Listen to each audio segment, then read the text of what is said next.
Hey everyone, I am Kim with Abundant Life Tarot, and we are working with the Herbcrafters Tarot in our Tarot study group. And today we are focusing on the 10s in the deck. And I will, in just a moment, shift angles and we will look at each of the elements 10. And I did not, in the 7, 8s, and 9s video, have like the Smith-Waite tarot or my Gaian tarot to kind of look through, because I wanted for that particular video for you all to maybe be invited to do that for yourself with your own decks. You know, pull out decks that you're really familiar with, really comfortable with, and have at it with the different cards that you find in the Herbcrafters Tarot. But I think it's important to do this exercise of looking at the Gaian Tarot, looking at the Smith-Waite, and then also, of course, looking at the Herbcrafters Tarot to help us draw out the meanings, see some commonalities and themes that we're picking up on. And this is going to be fun. This is going to be a fun time that we have. I can't say that we'll be doing that with the quartz because of time, constraints. I'm trying to keep the videos I don't want them too terribly long. But the 10s, I think it warrants it, and you'll understand why as I start to get into the video. So if you're curious and you want to learn a bit more about this incredible deck called the Herbcrafters Tarot, then stay tuned.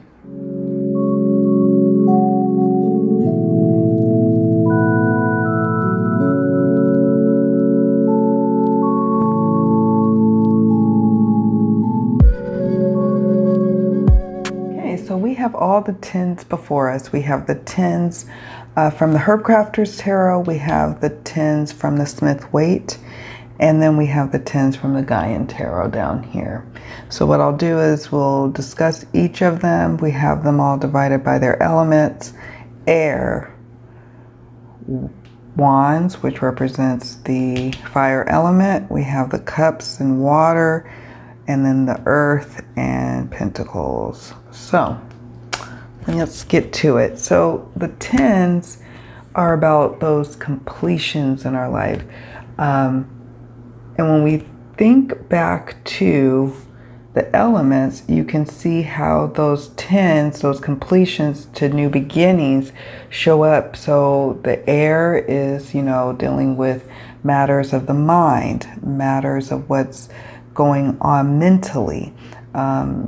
We also look at with the fire, so you look at those kind of completions, dealing with matters of, passion, pursuit, goals, ambitions, drive, having to endure, having to carry a load to get to where you're trying to go. We have the Cups, which is the water element. So with the 10s, completion of fulfillment, okay? Fulfillment of, reaching the goal of loving completion, feeling complete in the area of matters of the heart. Then we have the earth element. And so with the earth, that's the culmination of gathering all those things that we have wished to physically manifest in our life. Home, the business, the career, the family, the family members, their physical beings. And the creatures of comfort that we're able to attract fit in our physical expression, our physical world. So that's what we're looking at with the 10s when we look at that. And we also think about 10s, not just an ending, but a new beginning, a new cycle. So when we look at the 10s, say here's the Gaian Tarot, the Wheel of Fortune, and then of course the Herbcrafters Tarot, the Kitchen Garden. We're looking at entering cycles as well, right? So when I also am looking at the 10s, I'm looking at, okay, what has now reached its full maturity, coming to a close, but now embarking on that new beginning. And then you look at your corresponding cards on the table. So that is all about the full circle moment that we think of with those 10s. Now, with the 10 of air here, we have alfalfa. And even here, with that, is it a scythe, a scythe? I forgot how to pronounce it. We see that here representing the blade of the swords of air. Even the color palette lends itself to an air feeling. There's a little ladybug right there. You can't really see it. Let me see, can I point to it? Right there. And I don't know too much about alfalfa, the herb, to be honest with you. We'll have to look at the guidebook, which I'm not ashamed to say. And we have the guy in tarot, birds flying in a beautiful either sunset or sunrise. And again, that sunset, sunrise energy of something, you know, the night transforming to the dawn. You see that here. The element here of air with the 10 of swords. You know, the darkness before the dawn. This is a rough type of ending, right?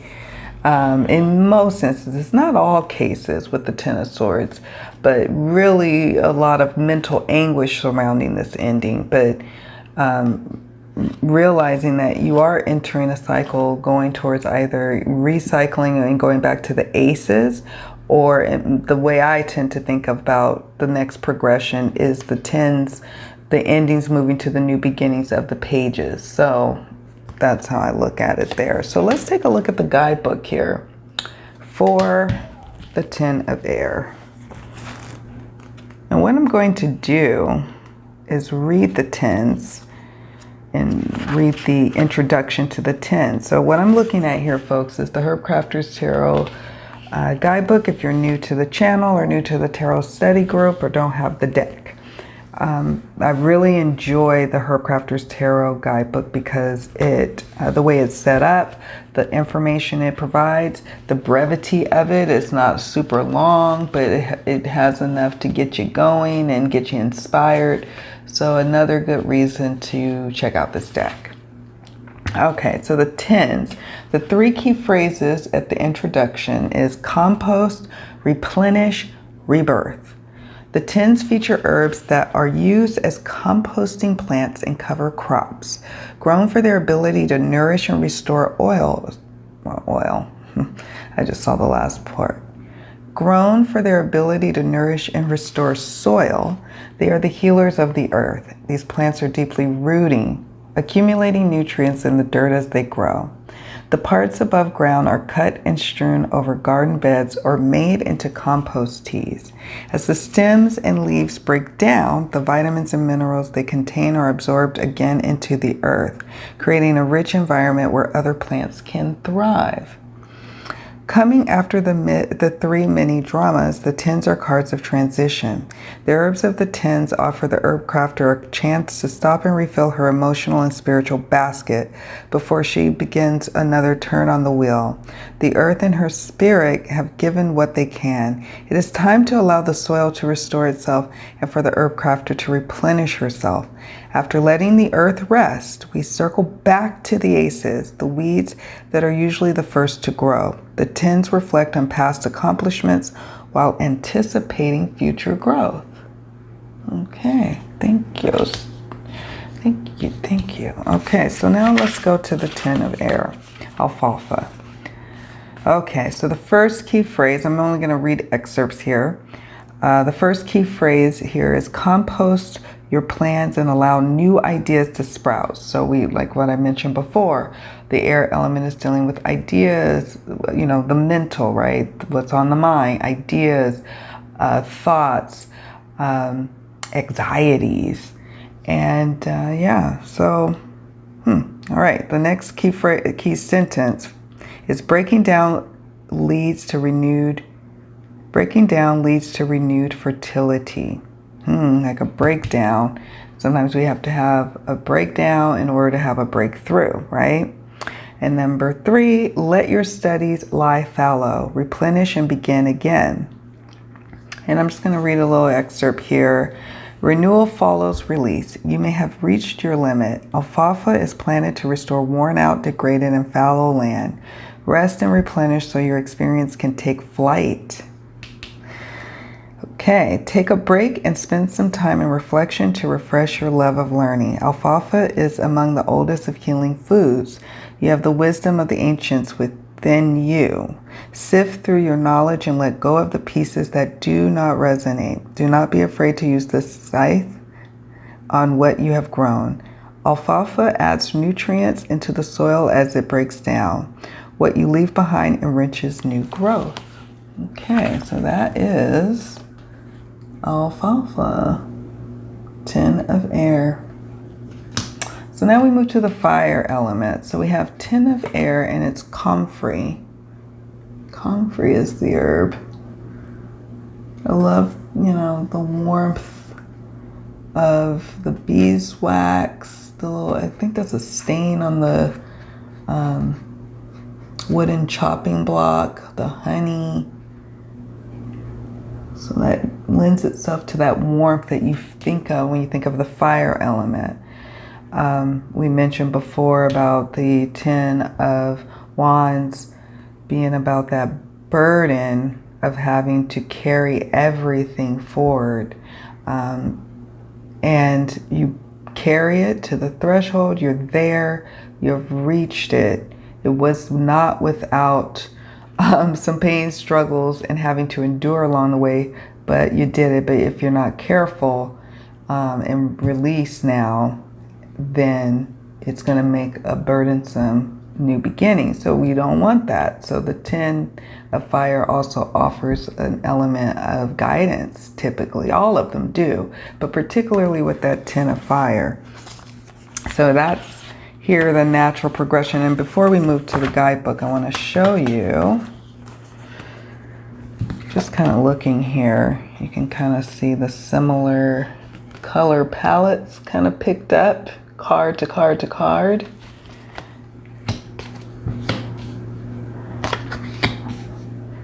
When I'm looking at cards and doing readings, yes, you have the book knowledge, and for sure you want to lean into your intuition, but you can also draw from what you're seeing in the scenes.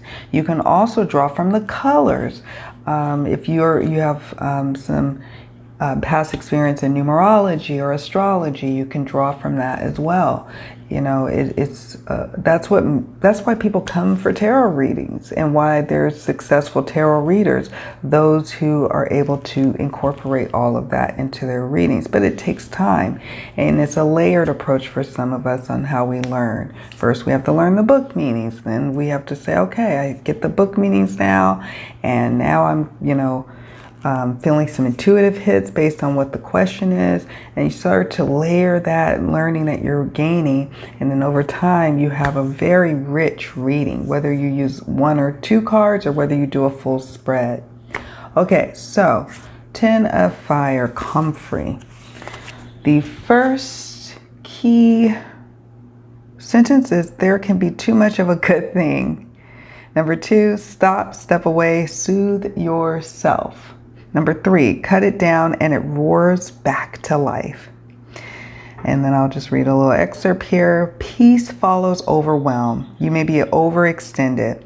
The shelves in this room are full. Yes, they are. Look back here. Look at that. Look at those full shelves back there. Sorry, I'm trying to get it into focus. Can't get into focus like I want. Okay. The shelves in this room are full, yet the crafting continues. Rest and replenish so your experiences can take root. Refresh your love of creating by releasing some self-imposed responsibilities. Comfrey quickly becomes burdensome and difficult to manage, but it will regenerate after harsh cutting. Even a small amount can quickly flourish into a new plant.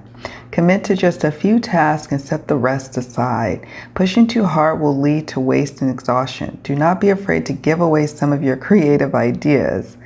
When you harvest too much, let what you cannot use feed the soil for next season's growth. Oh, I love that. Especially when you're thinking about creative endeavors. Sometimes it's like our baskets become too full with them and we hold on to this guilt and burden of trying to do it all when it's like, maybe it's not for me to do. Maybe it is for me to say, hey, I see you have this brand new channel and what have you thought about this idea? Something, you don't have to hold on to all the ideas.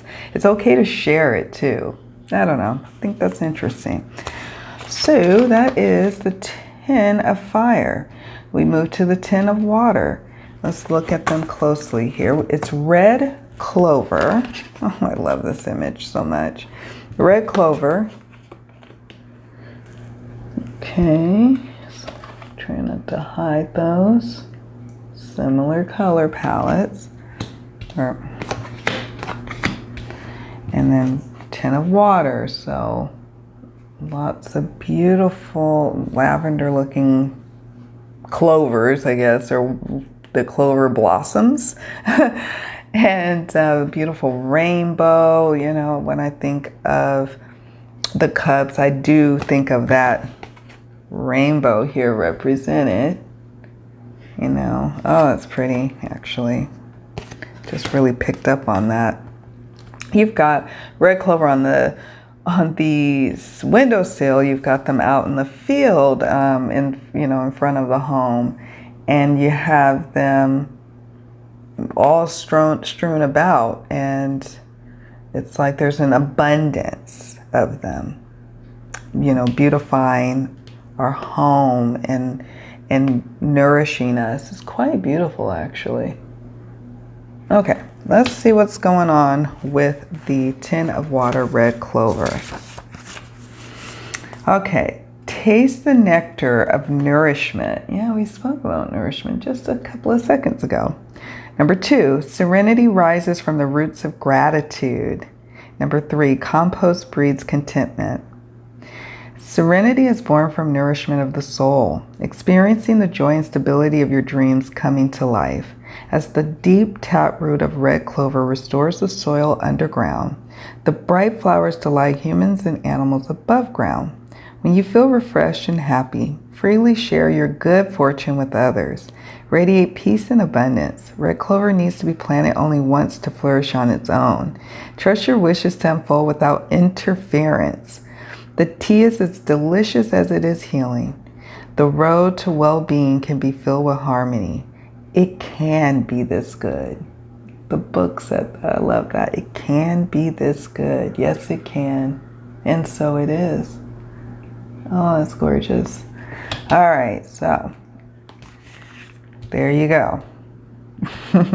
Nourishment, spiritual nourishment, gratitude. Those are the stirrings of our beautiful water element in these cards. Okay, now we are to the 10 of earth, and this is horsetail.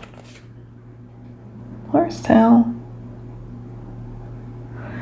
And it's lush, it's green, it's plentiful, it's bountiful. We have the woven basket right there. It takes time, endurance, and patience to craft such a basket, I would imagine. So, it's definitely channeling, from above. First, the creative idea of what patterns you wish to see in your basket. Then it's the actual bringing that down into the physical by manipulating and woving this horsetail, I'm imagining is what it is, into a gorgeous basket that takes time, diligence, patience. And so now you have a complete basket able to hold these stalks of horsetail. Okay, so let's look at the cards. We have the Smith Waite, and we have the Gaian Tarot. This little elderly gentleman with a cane walking up a path, and amidst this lush greenery here that is taken forever to grow, just as he has taken forever to grow. There's a dog off in the distance too. If you have the Gaian Tarot, check it out and play with these cards together, because it just, you know, it's fun to see them all, like especially something traditional. And you could use, I suppose, a Marseille deck or Thoth or something, but this is my favorite in terms of the main systems, if you will. Okay, so let's do this. Now we're going to go to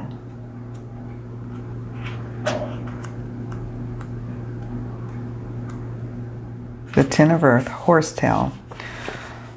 Ancient magic, modern medicine is the first key sentence. The second key sentence is find strength deep within.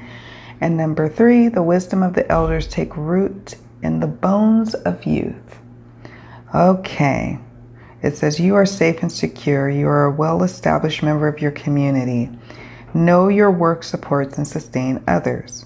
Horsetail both gathers nutrients and removes toxins from the area.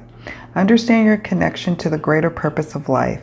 Pause and connect often with all you have been given. Horsetail is a relative of a 4 million year old plant. You come from ancestral giants. This all has taken place before. Sometimes in order to be effective, you learn to grow small and multiply. Nourish an underground network. Mindfully gather from resources that have carried generations. Horsetail is a favorite among biodynamic gardeners as a natural fertilizer. The future can build on the strengths of the past. Strengths of the past too, even just thinking about the basket or the creation of the basket, you know, the ancestors may have taught this person how to teach their elders, you know, how to create these baskets. And then perhaps this is your third basket you've created, so you're drawing upon that experience. So I can definitely see that. And I like the direction that the Herbcrafter's Tarot went with the Ten of Earth. You know, typically we think of the material gains here. But there's also, if you look carefully, there's an elderly gentleman, that wise soul here. That wise soul that informs, you know, everything with us. Even things that are just in our genetic makeup that spring about, that's actually gifts, not curses, gifts. No matter how we wish to perceive or receive them. All right. Everyone, that is the 10s. I wanted to do just a video devoted to them because I think that there's a lot of beautiful insights into understanding how the 10s show up in the tarot. And it's just interesting, right, when you look at it all and really get to take in what these beautiful creators who've created these decks have done here, you know? Do this with your other decks too. It's fun. It's a fun exercise. Easy exercise. Nothing too much of forethought other than going through your beautiful cards and plucking out the ones you're wanting to work with that day and study further. It's fun. All right, guys. Thank you all so much for watching. Stay tuned. I will definitely be doing the Herbcrafter's Tarot looking at the quartz, and then that will conclude the videos that I'll be doing on the Herbcrafter's Tarot, Tarot study group, because we're going to be moving on to a new deck. All right, guys, take good care of yourselves. Thanks so much for watching and subscribing and all of your support. Take good care. See you all later. Bye.